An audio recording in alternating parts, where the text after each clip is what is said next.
உரிமைகளை மீட்டெடுப்பதற்காக தொடங்கப்பட்ட தமிழக விவசாயிகள் பாதுகாப்பு சங்கம் தற்போது இந்த கிருஷ்ணகிரி மாவட்டத்திலையும், அது தமிழகத்தில் முழுவதுமே பார்த்தீங்கன்னாக்கா இன்றைக்கி வங்கி கடன் கொடுக்கப்படும் போது தேசியமயமாக்கப்பட்ட வங்கியாக இருந்தாலும் சரி, கூட்டுறவு வங்கிகளாக இருந்தாலும் சரி, சிபில் ஸ்கோரை ஒரு நடைமுறைக்கு கொண்டு வருது. சிபில் ஸ்கோரை பார்த்து தான் நான் கடன் கொடுப்பேன் அப்படின்றாங்க. சிபில் ஸ்கோரு எந்த வகையிலையும் இந்த விவசாய பெருமக்கள் சிபில் ஸ்கோரில் வர முடியாது. என்ன காரணம்னா, ஏற்கனவே சரியான விலை, கட்டுப்படியான விலை இல்லாதனால, உரிய விலை கிடைக்காத விவசாயிகள் பெரிதும் பாதிக்கப்பட்டதுனால எங்கே போனாலும் கடனாளியாக தான் இருக்கிறான்.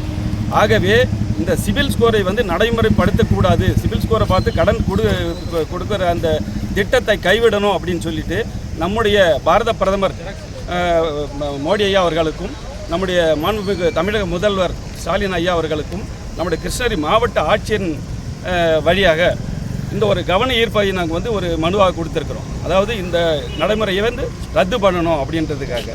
ஆகவே இந்த அடிப்படையில் தான் இன்றைக்கி தமிழக விவசாயிகள் பாதுகாப்பு சங்கத்தின் மேற்கு மாவட்ட செயலாளர் கணேஷ் ரெட்டி, கிழக்கு மாவட்ட செயலாளர் சுப்பிரமணி, மாநில மகளிர் அணி செயலாளர் நாகராணி மற்றும் பொறுப்பாளர்கள்லாம் இங்கே கலந்துட்டுருக்குறோம்.